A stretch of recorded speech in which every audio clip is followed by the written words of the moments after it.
All right, so this is part two of the Versailles Treaty and the Paris Peace Conference, the end of World War I. So we went through those different provisions, and some of them are pretty obvious, like Alsace and Lorraine going back to France. Well, obviously that's the French.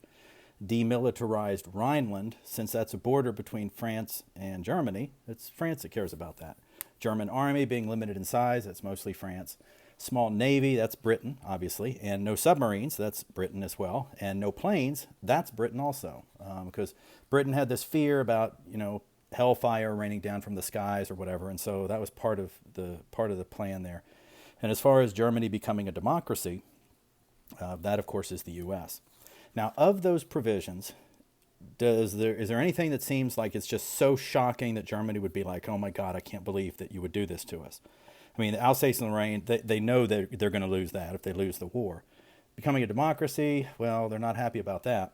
But the worst part of the treaty for them, the most objectionable part, was Article 231, or what was called the War Guilt Clause. By signing the treaty, Germany would admit that they were totally at fault and wrong for starting the war. And they had to make payments to the Allies. Germany's given 15 days to examine the treaty, and they agreed to everything, but they denied the war guilt clause. They said, we're not at fault for starting the war.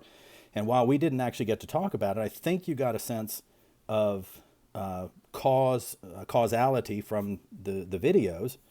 And I mean, if we had to blame anybody, and it's hard to do that, blame one entity, you blame Austria. You don't blame Germany. Well, the Allies threatened to invade Germany if the treaty was not signed. So Germany signed the treaty, and it was a scene that was made as purposely embarrassing and humiliating as possible by the French. So Germany is not going to forget that. Well, I should mention that the U.S. Senate, of course, the Senate has to approve all treaties. The president or anybody else can sign away like crazy, but all treaties go to the Senate. U.S. Senate refused to approve the Versailles Treaty, and so the U.S. never joins the League of Nations, even though it was President Wilson's idea. Now, the other countries that were major players had peace treaties as well. Austria had a peace treaty. They asked to become part of Germany because they didn't believe that the tiny little country of Austria that had emerged out of this was going to work. And the Allies were like, well, no, you can't do that. So Austria's peace treaty is called the Treaty of Saint-Germain, which basically recognizes countries that had already appeared after the war, like Czechoslovakia, Yugoslavia. It gave some land to Poland. It also gave some small strips to Italy. And there's also treaties with Bulgaria, Turkey, and Hungary has its separate treaty. It all basically took away land. Well, overall, the Versailles Treaty is not a good treaty. It makes Germany bitter. And, it's not strong enough to prevent Germany from rebuilding and coming back, but it's not lenient enough to allow them to forget the war and move on.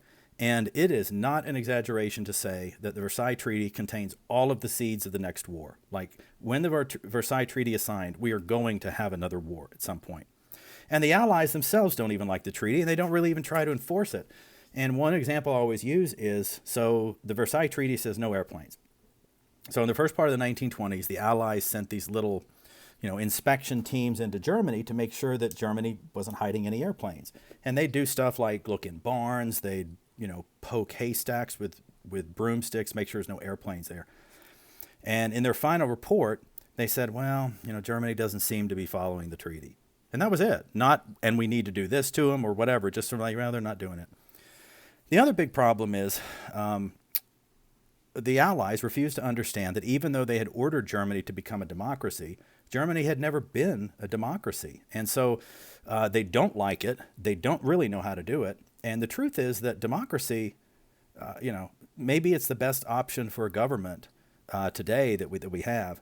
The problem is that if there's no tradition of democracy, it's just not really going to work very well. It's kind of like if you throw seeds on the sidewalk, they're going to sprout, but they're not really going to grow. And that's kind of what democracy is like in a place like Germany at that point, and in other parts of the world today where, in the Middle East and parts of Asia where democratic governments have been put in place, there's just no tradition for it.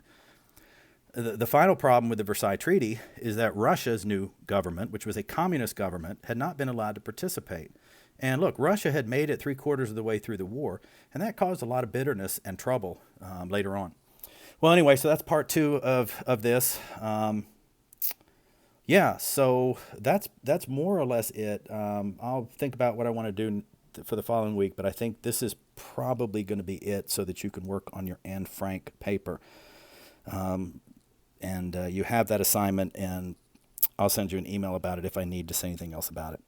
All right, well, thanks for listening, and hopefully everyone's doing okay, and talk to you later.